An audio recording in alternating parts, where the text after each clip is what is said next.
Hello, everyone, and welcome to this edition of the OTT.X Wednesday Webinar series. We're so happy you've joined us to the series where we are delighted to bring you insightful, thought-provoking presentations across a broad spectrum of OTT-related topics from thought leaders across our industry. I want to begin by thanking OTT.X Webinar series sponsor, Whip Media. Whip Media have been fantastic partners for OTT.X in our community. We're most grateful for their support. Plus, they're just great folks, and we love working with them. Thank you, Whip. So today, we're going to be talking about this little old streaming platform called YouTube. With access to over 2 billion platform users, AVOD TV channels on YouTube have become an important piece of the landscape and a growing source of revenue and audience engagement for content owners, broadcasters, and other streaming platforms. Our session today is presented by VA Media and explores the opportunity that is YouTube, highlighting business model opportunities, monetization, audience growth tactics, and content strategy. Joining us today, we are excited to have with us two executives from VA Media, Mark Ashbridge and Pieter van Schalkwyk. Mark is CEO of VA Media, a company that helps content owners navigate and commercialize movie and TV catalogs on YouTube and other AVOD platforms. Under Mark's stewardship, VA Media has become a global leader in social video monetization, with the company now providing a broad range of digital services, including developing strategies to drive audience and revenue growth. Over his career, Mark has had a history of working across multiple industries, transforming companies with innovative digital strategies to move them forward in the landscape of video, music, and digital publishing. Pieter is head of strategy and account management at VA Media. He has over 7 years of experience in the social video industry, working with brands like the Australian Open, Cartoon Network, Ministry of Sound, the NRL Channel 7 on developing social video strategies for YouTube. With that, turn it over to Mark and Pieter to get things rolling. Welcome, gentlemen. Thank you very much, Eric. Good morning, everyone. Happy to be here. It's nice and early here in Australia. Just coming up to 5 a.m. or just gone past 5 a.m. So we will we'll get into the slides today. So we're going to cover just 3 key areas in terms of navigating the YouTube universe, and we'll have some Q&As dotted in throughout the course of the webinar, so you can ask some questions in terms of each of the different areas. So just breaking down what is the YouTube opportunity. So we'll have a really quick look at the YouTube audience, 2 billion of them. We'll then look at the types of business models that broadcasters, content owners can entertain when they're thinking about commercializing on YouTube. And then finally, we'll look at if a company wants to look at implementing a YouTube channel strategy, and we've pulled out, and we'll go into that in more detail. Excuse me. So YouTube has over 2.1 billion users, as Eric just said. And currently the platform skews slightly male, 54% male, 46% female. And the current sweet spot for audience is between the ages of 18 and 44. What's really, really amazing about YouTube is obviously it's distribution, it's global reach. It's 100 countries around the world across 80 languages. Yeah, another interesting kind of thing about YouTube is that the YouTube homepage is also localized in over 100 countries around the world. So over here in Australia, we're more likely to get content from really great Australian creators or media managed companies that run channels in Australia. So YouTube does a lot of work in making sure that the platform is localized as well. Just a quick look at some of the top markets by users. Look, it's pretty clear. India is right out in front, and you'll see a lot of large Indian-focused YouTube channels. But really looking at the English-speaking markets, United States leads the way, not only from a user perspective, but from an opportunity, from a revenue-generating opportunity. Markets down in APAC region have significant audience, Indonesia, Philippines, etc. They really have a highly engaged audience, but their CPMs are a little lower. So we'll talk a little bit more about audience and the combination of, a high advertising CPM being the optimum opportunity to generate revenue a little later on. From a content perspective, 694,000 hours of content streamed every minute. It's pretty phenomenal. 500 hours of content uploaded every minute, and people are consuming over 1 billion hours of video on the platform. So some really kind of, you know, significant numbers in terms of content creation and consumption. Yeah, and we've also just got some data, but you know, to look at what people were watching mostly on YouTube last year. So looking at the top 8 content categories on the platform, it's really kind of interesting to see, you know, what they are. So the top one is pop culture and entertainment. This is largely content by creator channels. So if you think about, you know, the regular kind of blogs or reviews or anything like that. But there's been a big increase in the second top category, movies and TV, over the last few years, as more broadcast quality content, TV series and movies have made their way to the platform. And then kind of the third top category, music, still remains like a big part of what, you know, the YouTube platform. YouTube's got the YouTube music platform, so that drives a lot of the viewing and listening for music content. I think, you know, looking at the others, you know, video games, it's always massive, always been massive on YouTube. A lot of walkthroughs, playthroughs of content, peoples and lifestyle, that is, you know, a lot of blogging content, food and drink, how-to content, kids and entertainment, so a lot of toy reviews, and then science and technology, again, a lot of how-to content. So the platform in itself is quite varied in what kind of content does well, and it's really interesting just to see, you know, the data sets behind, you know, what's performing well on the platform. I think, Pete, yeah, the interesting thing there is where we've really worked quite stringently over the last couple of years has been in movies and TV and helping commercialize kind of broadcast quality movies and TV series. And that's been a real growth area on YouTube as the revenue opportunity has arisen, which we'll talk about a little bit later.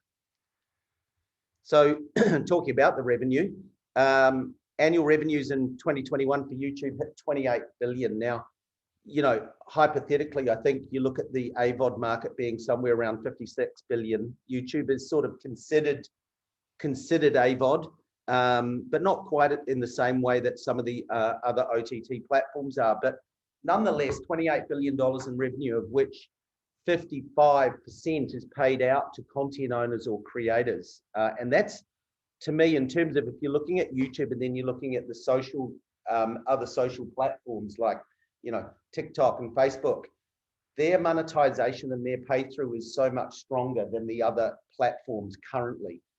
In the last quarter, YouTube earned $8 billion in the Christmas quarter, October, November, December. Now, that is on a par with Netflix. And I'm sure, look, this data is out there. I'm sure some of you have seen this data, but, you know, wrapping it up and looking at it in terms of the content, the sizing of the content, the sizing of the platform from a user perspective, and the revenue opportunity, it's a really compelling proposition for content owners and creators, distributors.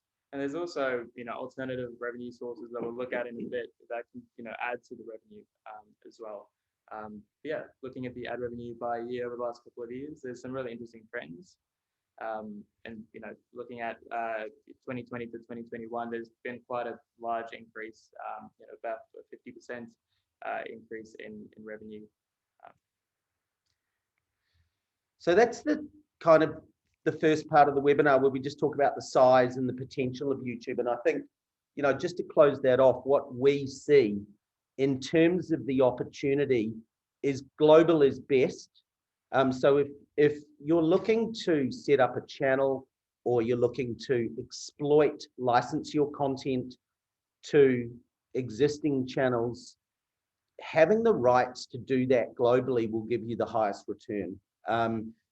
I guess after that, then you're looking at picking out top English speaking and CPM markets. If your objective is revenue, if your objective is audience, then it's looking a little bit more closely at some of the bigger countries with lower CPMs. So without that, we'll look at what we see as 3 key business models on YouTube. And they largely point towards creators, media managed channels, and content distributors or owners who want to license their content to existing channels on YouTube. And we'll talk about what they want, and then what the opportunity is.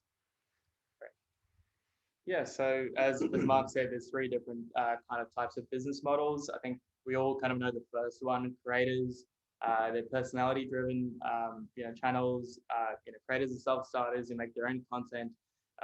Because of that, they own all the rights and they can publish the content globally.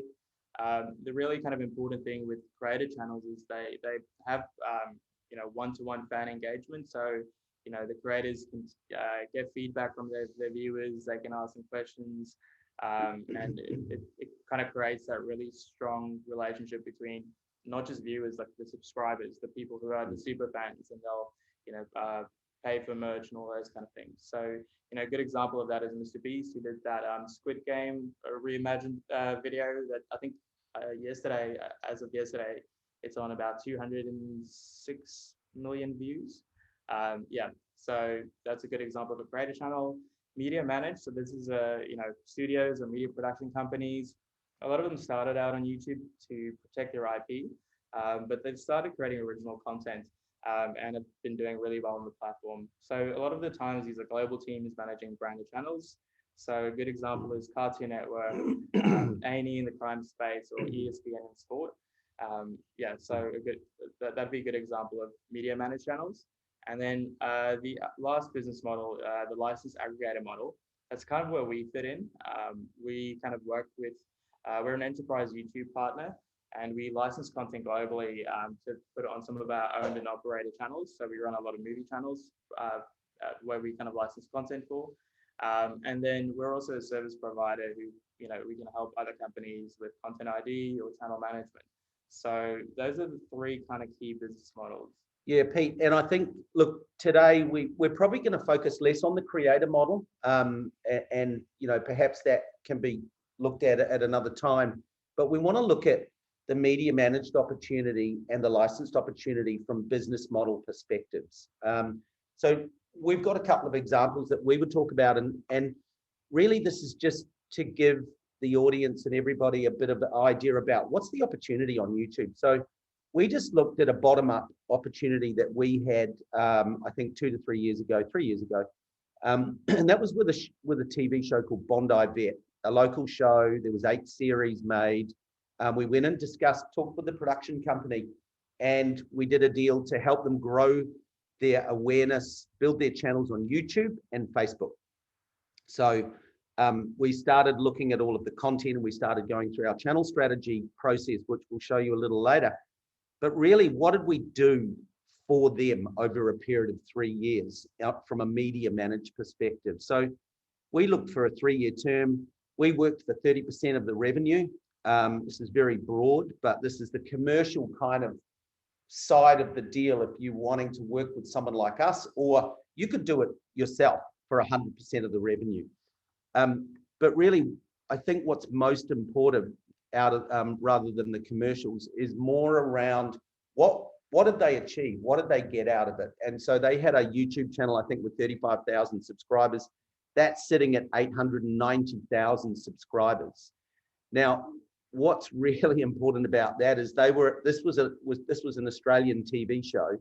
Well, 890,000 subscribers later, and 3 years later, about 65% of that audience is in America. So they've broadened the brand outside of what was Australia and maybe a couple of other linear licensed territories, which is phenomenal. Facebook, I think. Yeah, that went from about 100,000 to around 1 million now. And the other thing that was quite interesting is that they could use YouTube to test out new content formats that they would then sell onto their TV partners. So YouTube, because of the nature of YouTube, it's not as produced or polished as creating a pilot for a show. They could create short form content, test out ideas, and then have numbers to back that up when they went to go pitch that out to partners. I think that's a really important, not so much with movies, but really with TV. It's a really interesting opportunity. This business had 8 series, but obviously ran out of content at some point. So then started to produce digital first because the economics of the channel were becoming so strong, started to produce digital first content. And what we saw through that was a great freedom to operate with more hosts and to create sort of like slightly less produced, but they could also episodes, shorter episodes for sure, but they could actually see what was resonating with the audience for when they created their next linear series. So it almost flipped the model in a way and gave them not only revenue, not only engagement with their audience globally, but really some insights into what would work, what the actual fans wanted. So that was a really fascinating journey for us. And in the last year, not only did they get all of those kind of pluses out of YouTube, which I think is also really critical, to be able to engage with your audience, to be able to test content at this level, in a cost-effective way. They generated $2 million for the business in revenue as well from an annual perspective. So that's I think, I hope that that's a really good model, and you can see companies really starting to gravitate to YouTube. You can see Cartoon Network, the bigger guys, you can see A&E, you can see a lot of businesses running their YouTube channels now. And they would be looking at those sorts of numbers if they're really focusing on it and maximizing it. And in some cases, some of the businesses have 6, 7, 8 million subscribers, so potentially a lot more than what we're showing you here on Bondi Vet today. And then we look across at, a licensed aggregator model. So I think, as we described, the services model, you choose to start a YouTube channel. You might engage someone to help you do that, or you might decide to learn and do it yourself. And there are obvious, pluses and minuses in that decision. But on the licensed aggregator model, our business has been operating in this space for some time. We call it an owned and operated model. And we look around, around the world to license content. And we're not the only one who does this, but there are a number of them. But what's the opportunity if you're an owner of content and you have the rights and you decide that you want to exploit and monetize that catalog of movies or TV, whether it be kind of older catalog, which really is working well on YouTube. Not so much of the premium content, which seems to be obviously on some of the OTT platforms like Netflix, etc., streamers. So you look at a channel like Movie Central now. Movie Central is probably one of our biggest channels. It's got 3 million subscribers. We work with a lot of partners in the movie space and in the TV space, but on Movie Central, mainly the movie space. So really, what can a partner of ours earn? And this is the real thing. I think we have partners that we license movies from, and we would be writing them checks, I suppose, for anywhere between 50 and 100,000 AUD a month. So clearly that's going to depend on the quality of the movie, the number of titles that you have on our channel. But it's just a ballpark to understand what is the revenue opportunity when you consider licensing catalogs to established channels on YouTube. And you can see that movies return really well. There's a massive demand for movies on YouTube.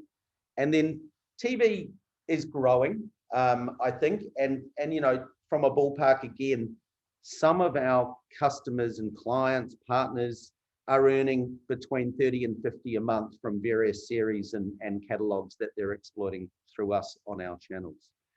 So I hope that, I guess that gives you an idea about the two models. As I said, we didn't focus too much on the creator model today. It's more around, if you're a media entity or a content owner wanting to think about commercializing through your own channel. Well, there's an example with Bondi Vet there about what the potential is. And then if you're a licensor or a distributor, content owner, and you're wanting to license to entities, aggregators, that's the commercial opportunity from an average or a ballpark that we see.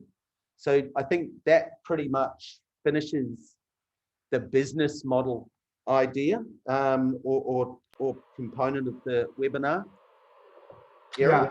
Hey, gosh, that's incredible.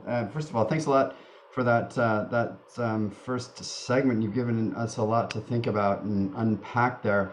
If there's questions, we'd love to hear them from our audience. Drop them into the Q&A bin if you have some, and we'll get to those. Yeah, it's kind of shocking actually. $28 billion in ad revenue. I can remember, this is like one of my, I guess, I'm coming clean. Back in 2005, I was asked to do some analysis for the company I was working for then, which was Microsoft, about this streaming platform, YouTube, and if it was, you know, a potential acquisition target. And I couldn't see any reason why anybody would want to acquire this company that was just losing money. And so my recommendation was, of course, to steer clear. So that turned out to be maybe not the best analysis that I've ever done. But it probably wasn't the worst either. It's just astonishing though. One thing that you mentioned is that global is best. So if that's the case, is that a suggestion that content creators or content owners, licensors need to localize their content into lots of different languages? And then how does one really go about doing that? Is that just, you know, subtitles or dubs? What's the, what does that mean?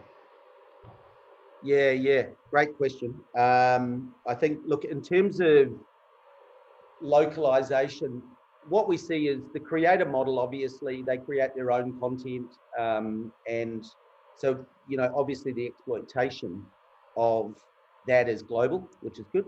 And so to maximize your revenue, you want to tap into the global audience. And we'll talk a little bit later about how those audiences look in terms of volume and CPMs. But yes, otherwise you want to be picking high CPMs, high audience territories, and we've got a little slide on that. I think from a localization perspective, that is a big opportunity that we've begun to consider. I won't say we're a long way down the track, but we are looking at strategies around our movie content mainly to use dubs mainly, because the subtitling is really there already, isn't it, in the closed captions? Yeah, so YouTube's got a really kind of great closed caption kind of tool at the moment. You can add subtitles to content, but, you know, we're finding that kind of these niche channels built around languages are kind of starting to perform quite well, especially in emerging markets. You know, it might not be the best monetization potential at the moment, but in terms of viewing and building audiences, it's a really kind of good long-term play. So yeah, we're looking at those opportunities at the moment. Yeah. There's a couple of questions coming through as well. Yeah, let's thanks to Zach, Mark, both kind of similar questions about music. Zach's very direct about it. How do you avoid getting music flagged constantly? Yeah, well, I can answer that. It's a bit of the bane of our existence, but it's a lot of the times, you know, we find when we're creating content, it definitely helps to license music from platforms like an Epidemic Sound or other platforms that have deals with YouTube, or they will, when you license the music, they will give you a link to kind of add the channel to your account, and you can basically say that that channel will be like put on the allow list, which will kind of avoid any kind of music being flagged. So that's kind of the best way that we would kind of suggest doing it. Yeah, and it's similar with kind of Mark's question. It's mainly just looking at the platform that you're licensing from. If you're kind of getting something from a large record label, it does help to have contacts on their content ID team who you can kind of get in touch with if there's a claim. Otherwise, you kind of have to go through the whole claiming process on the YouTube platform, which can just take a bit of time. That's something that we do. So how we really, after we've thought about licensing kind of, you know, music from companies like Epidemic Sound, but the other example is we obviously distribute a lot of movies. So we have an automated process which ingests all of our content into YouTube. So once we've put it through the kind of the production and metadata process, and it distributes into the YouTube CMS. So that asset will sit in the YouTube CMS, and we'll wait for various claims to come up on those assets that we've dropped in there. Some of them obviously don't get any, but we see some of the music claims hit the title, and then we look at the title, and we'll assess which partner the title's from, and we'll either have rights to maybe edit the music a little bit. So we have an editing team that will re-edit music if we think that is appropriate. Obviously going through the approval processes with our partners. But yeah, so we have a number of strategies to avoid or to cope with the constant music flagging. And you're right, it is, as Pieter said, it's the bane of our existence, but we've learned to develop different strategies to work around it, depending on what type of content it is. YouTube allows you to remove music as well, or replace it with something from their library. So those are kind of other backup options. All right, I've got a couple more questions, but I want to turn it back over to y'all, and we'll get to we'll see if we can get to those questions at the last Q&A segment. So stick around, everybody. We're going to hear a lot more from Mark and Pieter, and then get to some more questions in just a little bit. Right. All right. Yeah. So kind of the next kind of segment is, if you're looking to start your own channel on YouTube, you might already be running a channel, or you're looking at it from as a media managed company, or somebody who's looking to start their own channel. We'll kind of give you a bit of an idea of what we look at before we start channels. There are a lot of different kind of areas that we go into when we're planning a channel strategy. All right. So there's 6 major areas if we're looking at a channel strategy. So just referring back to the case study we put up earlier around Bondi Vet, it could be Cartoon Network, could be anybody that we've worked with in the past. But these are the areas that we look at when we want to launch a channel for someone. So we look at the strategy. So strategy is, for us, is kind of like, what's the brand, what's the channel name, how do we look at audience targeting? So we have a couple of data platforms that we use to understand who the audience is for the content and where they are. Setting channel goals and KPIs. So I think it's important when you're starting a channel to think about sort of short range goals and KPIs, because your strategy is quite adaptive as you go through. Some things work, some things don't. So it's important when you begin the channel journey that you're flexible in your approach, particularly with content. And we'll talk a little bit more about that shortly. Revenue modeling. So revenue modeling is a big one for us that we've introduced, because I think it gives our clients and everybody, running a channel, the ability to kind of forward project. And you can do this with YouTube. You can actually, after 6 months of having a channel, you can look at some modeling. And we'll show you a little bit about what we call the YouTube monetization funnel, and how we model further down this part of the webinar. So content planning, we're going to talk about. Pieter's going to talk about formats, durations, what sort of kind of tentpole or marketing based events add value to YouTube. Content publishing, probably the core. How often are you scheduling? How much content do you have in your pipeline? Because one thing that we know about a YouTube channel, if you stop publishing, your audience will decline. So I think the biggest message there is, once you start, unless you're going to shut the door, you can largely never stop. Content optimization, again, tricks, processes, ways that we surface content against the algorithm, against the YouTube algorithm. Community management, that's really critical. Pieter, again, will talk about how we engage with communities. And then we'll finish with monetization, which I know everybody's probably interested in, is just, how does money work on YouTube? What are the CPMs? What are the ad formats? What are the other alternative opportunities to get revenue from YouTube? Great. Yeah, so we'll kind of start looking at, I think we've covered the channel strategy part a bit there. So looking at, one of the key parts to start everything off with, content planning. So we're looking at 3 different areas. So formats, durations, and tentpole events. These are all things to think about when you're creating content for the YouTube platform. So in terms of, formats, YouTube has been around for so long, and so many different creative formats have kind of evolved over the years, from Casey Neistat and his vlogs to, reviews on products, podcasts that have become more popular over the last few years, how-tos, which is, YouTube's bread and butter, compilation videos, so, thinking about top 10 videos, explainers. So a good example is, Adidas going into making tennis rackets years ago, and there's a really interesting explainer video about that. And then also kind of long form, full length movies and TV content.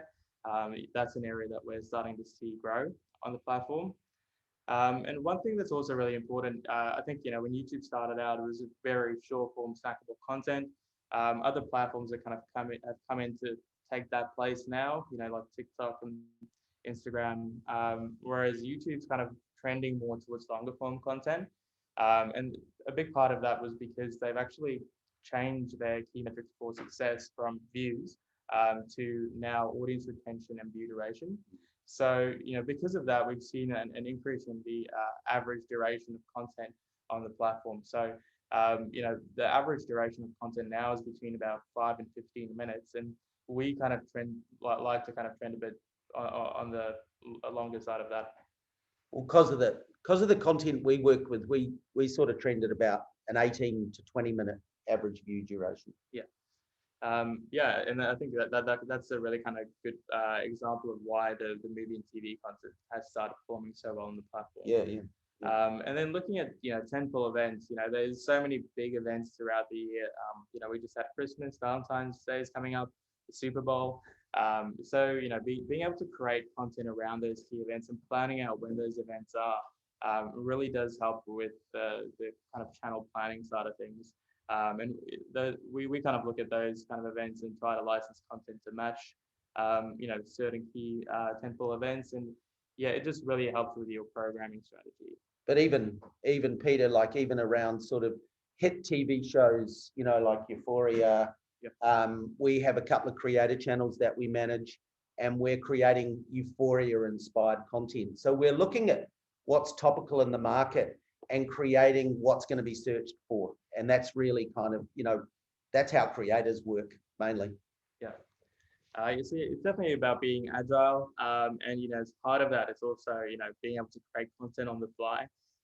So we know that, long form broadcast content does well on the platform, but in some cases that those videos need to be edited to make sure they kind of meet the platform's guidelines. Whether that's kind of cutting out segments that might not work for the platform, that might be a bit too violent, or there might be, swear words. So let's talk about that. Like, YouTube is quite strict. Yeah. Almost more so than linear TV. Yeah. And so the guidelines are quite strict. So therefore, again, we're talking about having a team of people when you're publishing and distributing so many assets or pieces of content to channels. You're looking at music, you're looking at the possibility of demonetization on certain shows or certain movies. So we have a full team that looks at making sure we're maximizing that through the supply chain. Yeah, exactly. So it's kind of important to kind of look at that side of it. And then on the other side, it's, when you're creating original content, it's really important to make sure you've got the editing resources on that side, and look out for, what kind of content trends are doing well, what formats you're using. So all the kind of key concepts we've already looked at. And then it's also important to know, while long form content does drive a lot of revenue, we're finding that a lot of short form content formats, so, YouTube launched Shorts about 6 months to about a year ago. Shorts is a great tool, and it's very similar to TikTok in a way. It's a great tool to use to generate awareness for your channel if you've got a new channel, and to drive engagement. And because it's also a new tool, YouTube places a lot of importance on it. So if you're starting a new channel, I definitely would recommend looking at creating Shorts content. So then, you've got all this great content. What do you do with it? Next up, we'll look at the content publishing side of things, so scheduling, having a clear content pipeline, and playlisting as well. So in terms of scheduling, it's also really important, and this is something YouTube's been saying for years now. It's really important for channels to let their viewers know when they can expect to see new content. So on our Movie Central channel, we tell viewers that they can get great movies every day. So every day somebody can go to the channel and they'll get a new movie from Movie Central, and that's a really kind of great way just to share your schedule. In terms of a content pipeline, as Mark mentioned earlier, it's really important to make sure that once you're on the train with YouTube, you can't really stop too much. The platform really does favor channels that upload a lot of content. So once you start uploading, you've got a regular schedule. If it's 3 videos a week, or in our case, some cases 7 videos a week. It's important to make sure that you've got a sustainable content pipeline so that you can keep that content going for the long term. And then in terms of playlisting, so something that we do, we've got a lot of data that we look at, and we saw that monster movies was as a category was performing quite well. So when the Godzilla and King Kong movie came out last year, we created a monster movie playlist on Movie Central. And playlisting is just a really great way to group videos together so that viewers can who like a specific genre of content or a key theme, they can kind of go to that playlist and watch a lot of content around that theme. And also, like, one of the key things, Pete, is just if you know your audience and you know where they are, like, we often schedule and program to that audience. So like if we have a large audience in the US or the UK, we will program at what we see as the optimal times of the week and times of the day.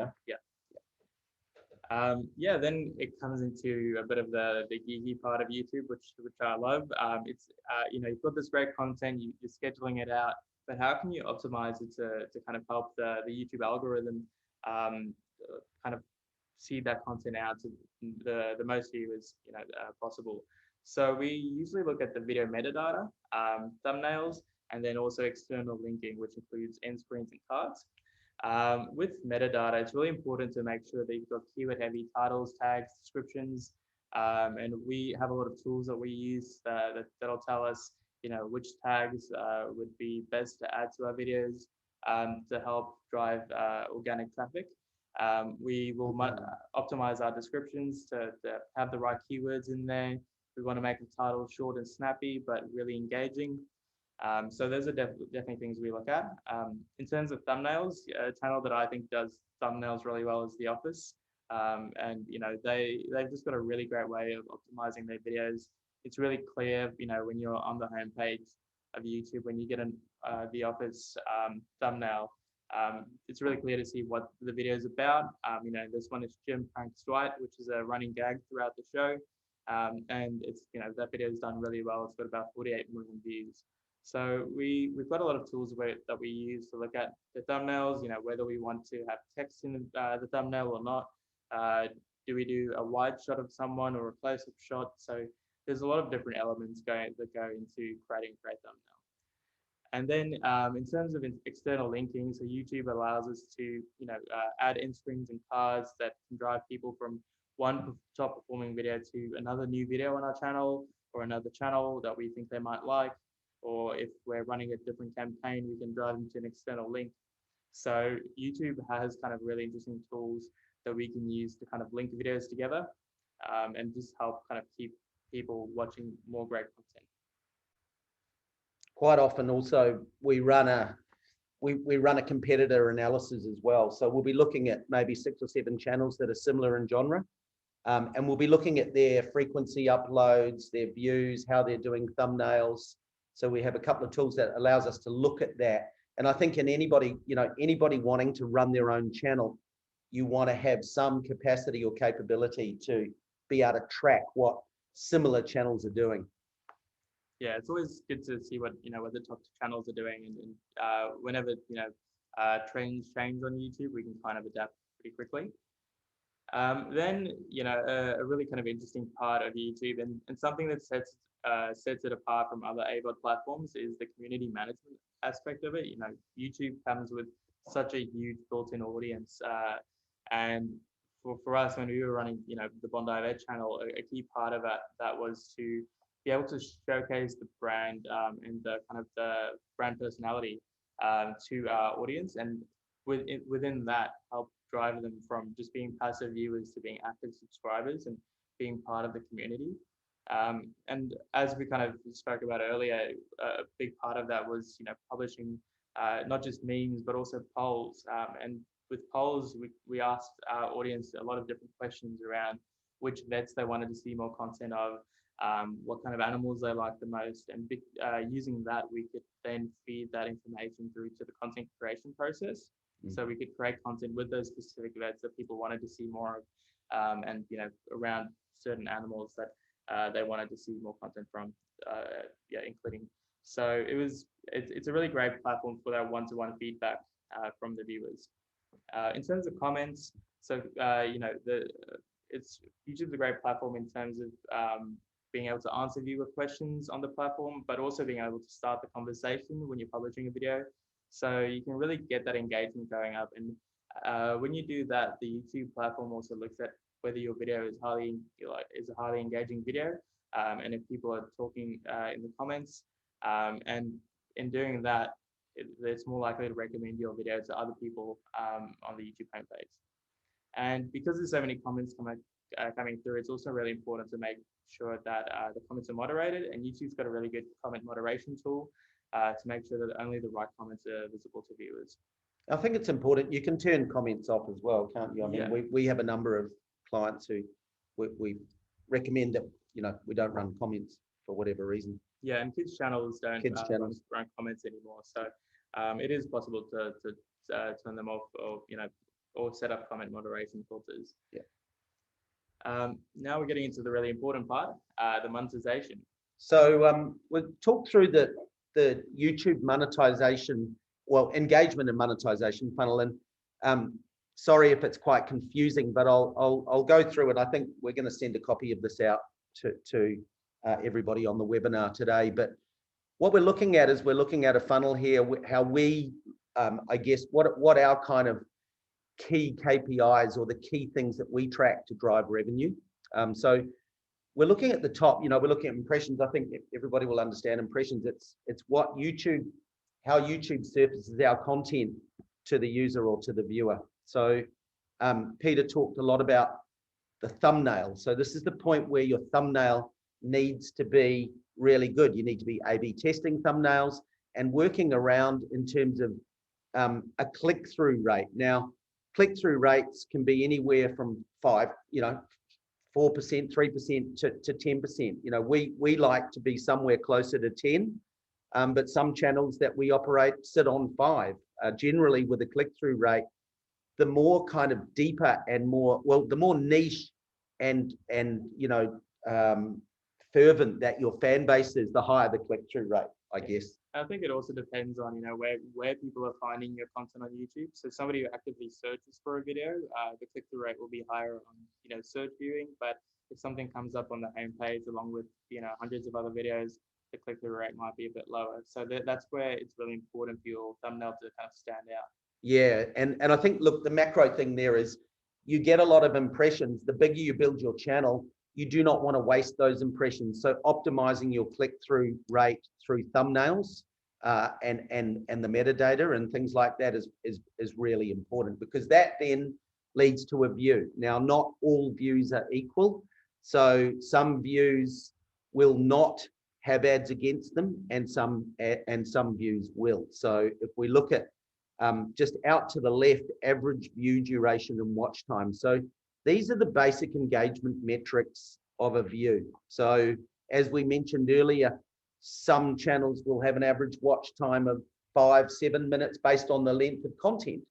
Some of our movie channels are more up around 20 minutes, 22, 23 minutes. So average view duration is important because it allows you to put more ads in there in a nice way, not spamming the viewer.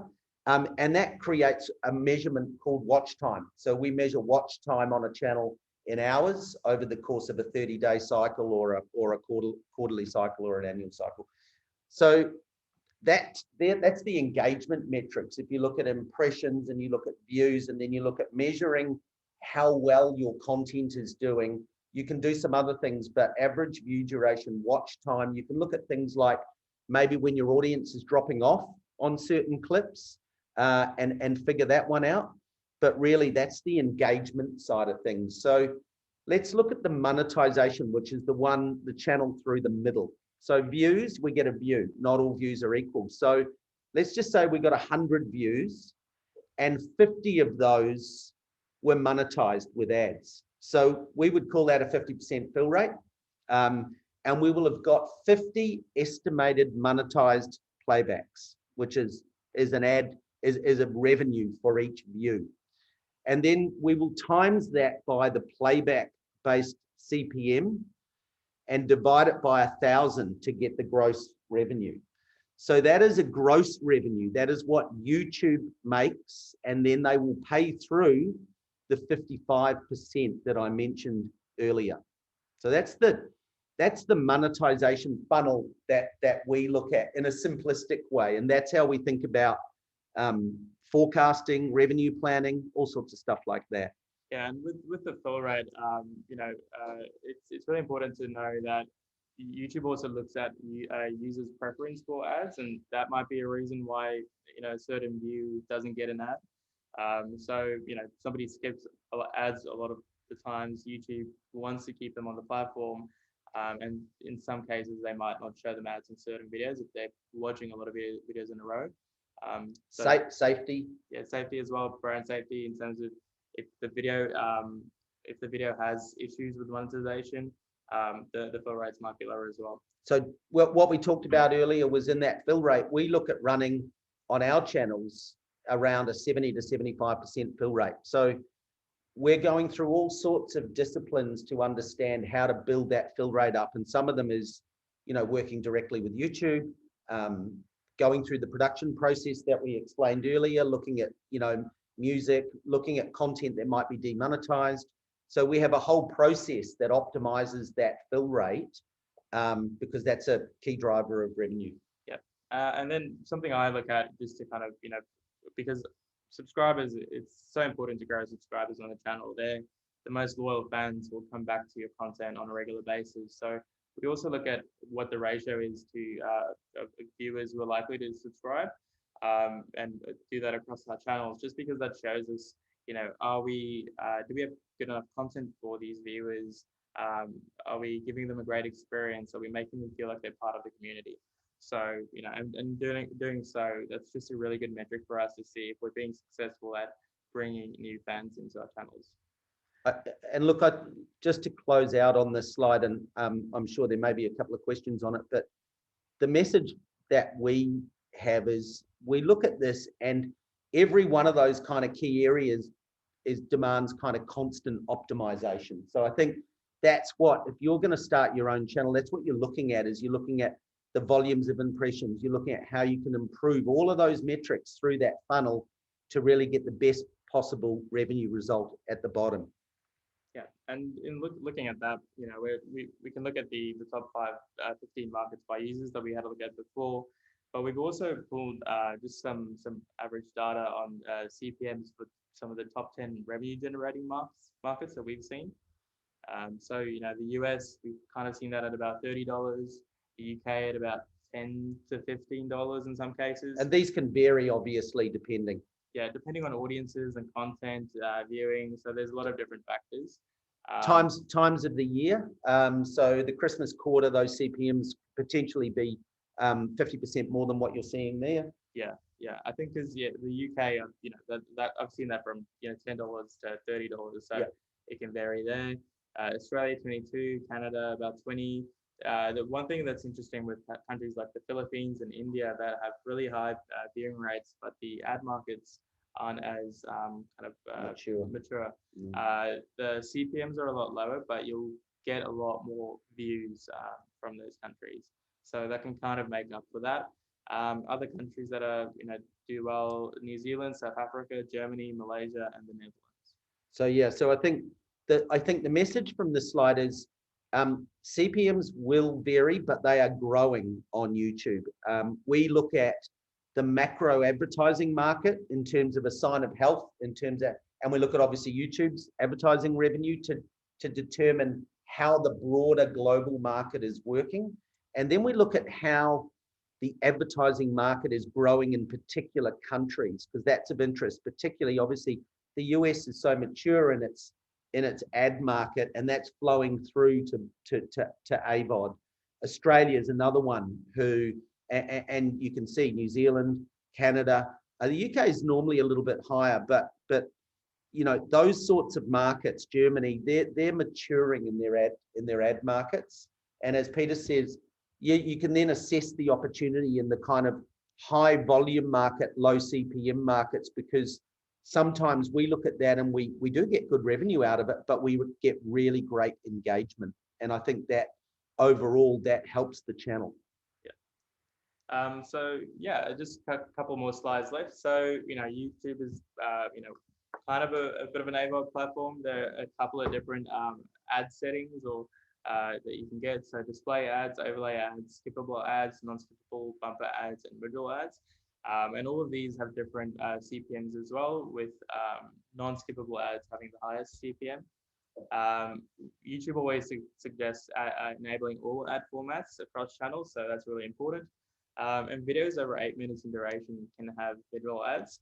So that kind of is also another kind of interesting reason for having a bit more longer form content on the platform. Then just looking at some alternative monetization. So, you know, YouTube, a big part of the revenue comes from ads, but for channels and creators, a big part of what YouTube's kind of looking at in the future is being able to add alternative monetization sources. So one is memberships, very similar to Patreon, where you know, fans can pay creators a monthly fee. In this case, PewDiePie gets, you know, he's got 3 different tiers of packages. One's $2.99, one's $5.99, and other one's $9.99 for different exclusive perks. And that's just a great way for you know, channels to get a recurring revenue source. And you can have different membership levels and different price points with perks. YouTube allows creators and channels to sell merch. So if you have a brand that you think people would want to buy your merch, you can sell it by an approved vendor like a Teespring. And then YouTube have also announced recently that they're kind of looking into the NFT space and how creators can harness that to sell NFTs to their fans on their platform. So that's going to be a really interesting development over the next few years. But Pete, like as we said before, I think, you know, just in closing, YouTube, and, you know, not surprising that they've moved out of their kind of original strategy. I think what they see with their 2.3 billion users is that they've got people coming to the platform. They've got content creators. They've got a growing, you know, a growing market with professionally produced TV and movies, and so they've decided to become the platform that helps creators and content owners monetize. And so they not only are they getting better ad rates with their growing ad base, but they're really starting to look at, you know, and to be fair, favoring creators, looking at alternative ways of monetizing an audience that you can create on YouTube. And I think in closing, that's what sets YouTube apart from, you know, emerging platforms like TikTok and Facebook, you know, different types of content, but fundamentally they are nowhere near offering the people who bring content to their platform what YouTube do. Great. And so we'll do another quick round of Q&As. Yeah, we're bumping up against the top of the hour here. So maybe it's time for a question or two, but hopefully we can have you all back sometime, and you can join us maybe at one of our upcoming events as well. So you have a wealth of information. Thanks, Eric. I think you mentioned one of the questions here has to do with content ratings from Zach, and certain content that some viewers could find objectionable. What are your thoughts about that? I mean, are content ratings even observed on YouTube and as they would on another platform? And what do you do about editing your content or at least informing viewers about it? Yeah, so with YouTube, it doesn't. There is a content rating, and it depends on but the platform can set it if they feel that the content might be R18, a bit more restricted, but then you get limited ad revenue. So what we look to do is YouTube has a guideline list of all of the kind of key things that they look at. It's their kind of ad monetization guidelines. So you can go check that out, just Google that. But what we look at is, when we upload a video and we find that there's a good example is Bomb Night Vet. There might be an operation scene where there might be a bit of blood with a pet's getting operated on. And YouTube doesn't like that at all. So YouTube's got AI that scans all the video footage and will kind of look for specific things. So when we know that there's like things that YouTube doesn't like in the content, we will kind of give that to our editing team. We'll upload it first to see if YouTube has an issue with the content. If it does, we'll kind of remove it and re-edit it a little bit with permission from our licensing partners.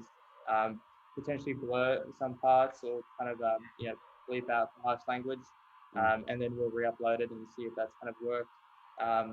It's still got a bit of work to do. YouTube system still has a bit of work to do in being able to help tell us what we could be doing in those sections, because at the moment it's we have to kind of know the content really well and know what YouTube's kind of looking at. But it is a good system for the viewers and just make sure they're protected as well. All right. Hey, thanks a lot. This has been very, very interesting and super informative.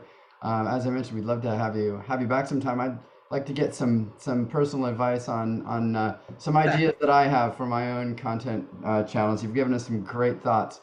So once again, thank you. I want to thank again Mark and Peter from VA Media. Thanks so much for being here today. It was really illuminating. And thanks again to Whip Media for sponsoring this session today. I'm very grateful for your support. As always, the session was recorded and it's going to be available on the OTT.X website at OTT.X.org, along with a bunch of our other videos from our events over the last couple of years. You can also get the presentation out on the resources section of our website. I'm excited to remind everyone also that our flagship online event, OTT.X Online Live, is now right around the corner on February 23rd. Some great sessions that we've got planned, including a panel discussion about how SVOD and AVOD channels can compete for eyeballs. A talk about NFT applications for the OTT business model. I know we're all curious about that. And of course, our popular research roundup segment, to name just a few of what we've got going on. Our keynote is going to be delivered by the always insightful and entertaining Laura Martin. She's fantastic. So make sure you're there right at the beginning so you can catch her. You can register for Online Live on our website at OTT.X.org. And I'm going to drop the link for that in the chat right now. There it is. So do head out and get yourself all registered up for Online Live. We're going to be getting together the following day in person on February 24th in LA when the OTT.X Roundtable discussion groups return to Los Angeles. It's a great opportunity to connect with colleagues across the ecosystem and share ideas about the business of over-the-top video. Topics this time around, interestingly, are going to include international distribution, making sense of ad-supported business models, and operational considerations for ad-supported video. You can find out more about all of these events and programs at the OTT.X website. That's OTT.X.org. And once again, head on out to register for Online Live and the link that's in the chat. So thanks, gentlemen. Really enjoyed it. That concludes our webinar for today. Everyone have a great rest of your day and a fantastic week. We'll see you all real soon. Have a great day. Thank you.